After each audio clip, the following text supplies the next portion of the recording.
بسم اللہ الرحمن الرحیم۔ السلام علیکم دوستو، اشرف آسمی ایڈوکیٹ آپ کی خدمت میں حاضر ہے۔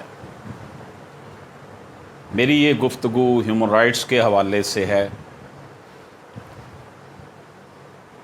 اور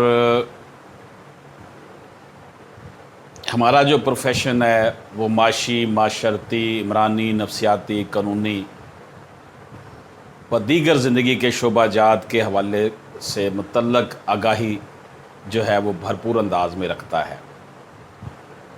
اب سوال یہ پیدا ہوتا ہے کہ قانون کے شعبہ سے منسلک افراد کس طرح اپنے وجود سے معاشرے کو فائدہ پہنچا سکتے ہیں۔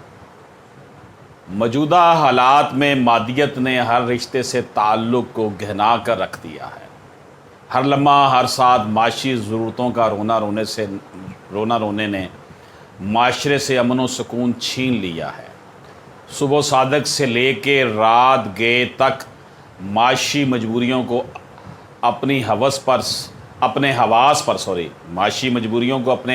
پر سوار کر کے اپنے آپ کو ہر لمحے مایوس اور دکھ کا شکار کر رکھا ہے۔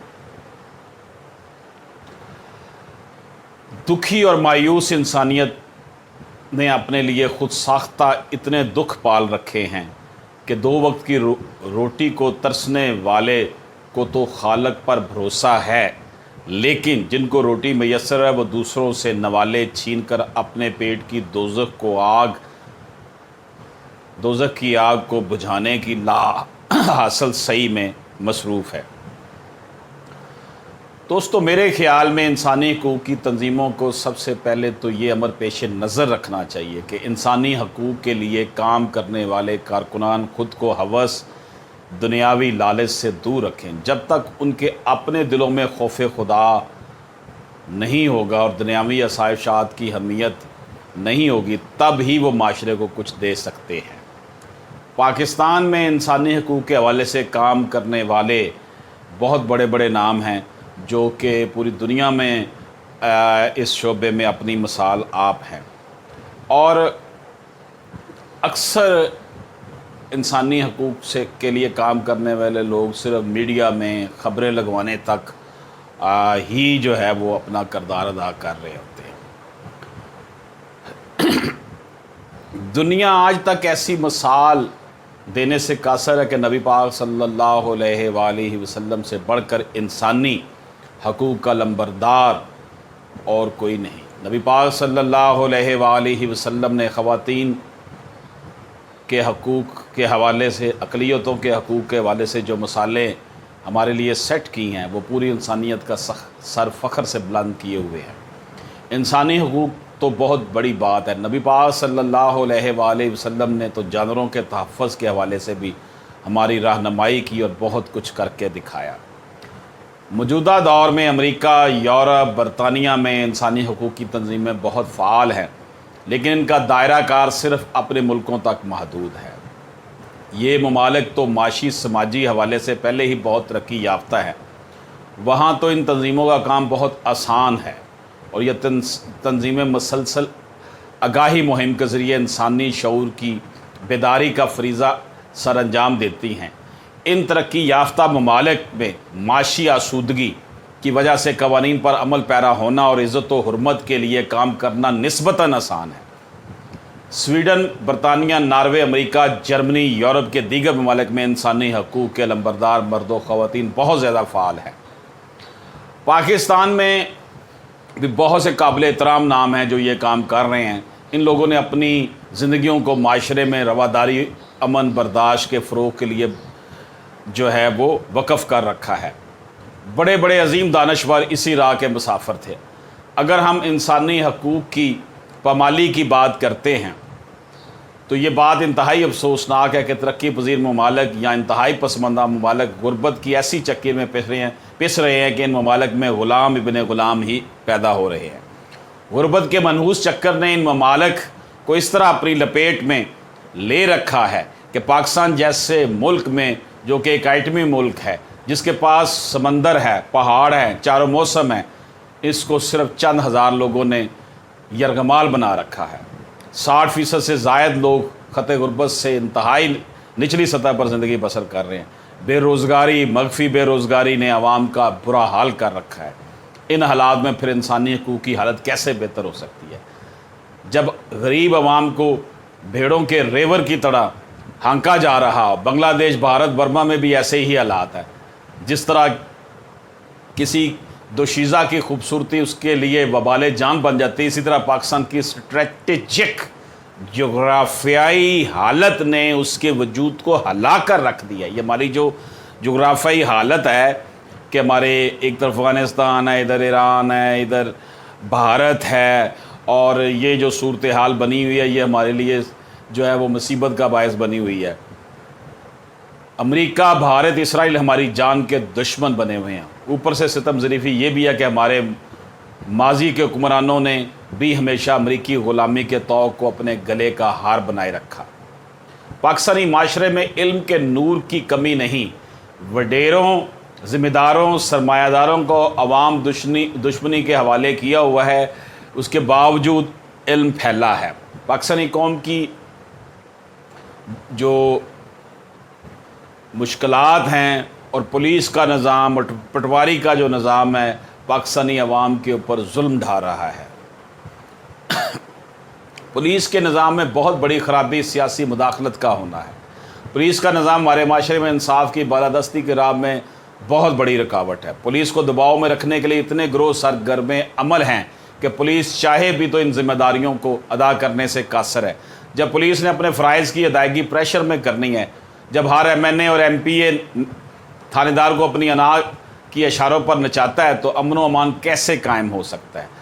रब पाक को हाज़र नाज़र जानकर अगर हम खुद से ये सवाल करें कि क्या किसी शरीफुल नफ्स इंसान का मौजूदा दौर में असम्बली का मेंबर बनना मुमकिन है, तो इसका जवाब मनफी में होने के साथ साथ ये भी होगा कि शरीफ आदमी ना तो इलेक्शन लड़ सकता है और ना ही जीत सकता है। हमारे माशरे में थाने और कचहरी की सियासत होती है। किसी को गिरफ़्तार करवा दिया, किसी को मरवा दिया, किसी को इलाके से ही गायब करवा दिया। जंगल का कानून तो फिर भी कोई मायने रखता है, जहाँ दरिंदे परिंदे हज़ारों सालों से बस रहे हैं। हमारी सोसाइटी में ताकत का इस्तेमाल, अकरबा परवरी अपनी मिसाल आप है। यहाँ अवामी नुमाइंदे कैसे होंगे, जैसा माहौल बन चुका है। इधर तो शराफत, दयानत, अमानत सब कुछ मुनाफिकत में ढल चुका है। 98% तबके ने 2% 98% तबके को 2% तबके ने यरगमाल बनाया हुआ है।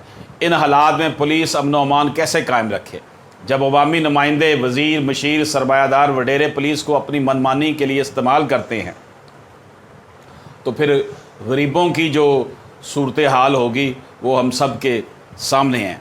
इसमें कोई शक नहीं कि हमारे माशरे में मीडिया के फ़ाल करदार ने काफ़ी हद तक आगाही दी है, लेकिन हिज़्ब इक़्तिदार हो या हिज़्ब मुखालिफ इक़्तिदार में रहने के लिए मंशियात फ़रोशों, कब्ज़ा ग्रुपों की सरपरस्ती करते हैं। और ये लोग समझते हैं कि क्योंकि वो भारी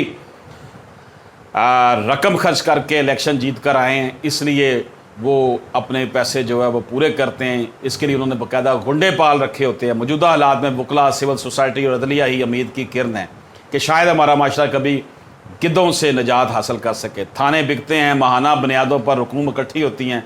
किताबों में लिखे हुए अखलाकियात और मज़हब के अमन व आश्ती के असबाब कहीं दूर अंधेरे में दुबके हुए हैं। तलीम, अमन, सेहत, रोज़गार, समाजी इंसाफ माशरे को अमन व आश्ती का गहवारा बना सकते हैं। नबी पाक सल्लल्लाहु अलैहि वसल्लम का फरमाने अली शान है कि वो शख्स हम में से नहीं जिसके हाथ और ज़बान से दूसरे मुसलमान महफूज नहीं। कसूर पुलिस का नहीं बल्कि इसको करप्ट करने वालों का है, जो पुलिस को दबाव में रख कर उससे हर नाजायज़ काम करवाते हैं, जिससे ये एहसास शिद्दत से महसूस होता है कि हमने आज़ादी जैसी नेमत की कदर नहीं की, दौरे ग़ुलामी की लानत से कोई सबक नहीं सीखा। हमारे रवैये एक कौम होने के नाते इसलिए बेहतर नहीं हो पाए कि हमारे हुक्मरान क्योंकि अवाम के साथ मुखलस नहीं हैं और ख़ुद को वो कानून के दायरे में रखने को अपनी तौहीन समझते हैं। कानून की बालादस्ती के लिए सबसे ज़रूरी असूल ये है कि कानून सब के लिए एक हो। जो कौमें अमीरों और गरीबों के दरमियान इंसाफ की फराहमी के हवाले से तफरीक करती हैं, वो तबाह व बर्बाद हो जाती हैं। पाकिस्तानी सोसाइटी में अमन व अमान और कानून की अमलदारी उस वक्त मुमकिन है जब हुक्मरान और अवाम एक ही सफ़ में खड़े हों। हमारे माशरे में कानून की हाकमियत ना होने की वजह से माशरा बुरी तरह टूट फूट का शिकार है। अवाम जुल्म बर्दाश्त कर कर के आदमू हो चुके हैं। सबसे पहले तो वो अफराद इंसानी हकूक़ की पामाली करना बंद करें जिन पर यह ज़िम्मेदारी है कि उन पर इंसानी हकूक़ की बालादस्ती के लिए काम करना फ़र्ज़ बन चुका है। जेलों की सूरत हाल, थाना कल्चर, घरों में काम करने वाले बच्चे बूढ़े ख़वातीन, सब लोग तो इंसानी हकूक़ की पामाली का शिकार हैं। दोस्तों, ये कॉम्प्रिहेंसिव मेरा आर्टिकल था जो मैंने लिखा था बरसों पहले, लेकिन आज भी उसी तरह इस हालात में भी सादक नज़र आता है।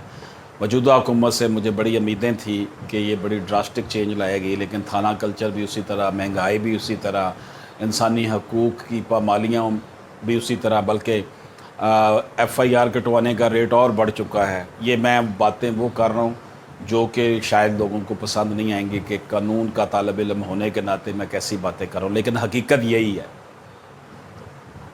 इस दुआ के साथ आपसे इजाज़त चाहता हूँ कि अल्लाह पाक पूरी दुनिया में अमन कायम करे। अल्लाह पाक हमें ये हिम्मत दे कि जिस मकसद के लिए ये ज़मीन का टुकड़ा पाकिस्तान हासिल किया गया था कि इसे हम इस्लाम की लेबॉर्ट्री बनाएंगे और अपने इस्लामी असूलों के मुताबिक अपनी ज़िंदगी को बसर करेंगे। अल्लाह पाक हमें हिम्मत दे, हमें खैर तकसीम करने की जो है वो हिम्मत अता फरमाए। मैं अपने साथी जनाब साहबज़ादा मोहम्मद अहमद रज़ा के साथ आपसे इजाज़त चाहता हूँ। अल्लाह हाफ़िज़।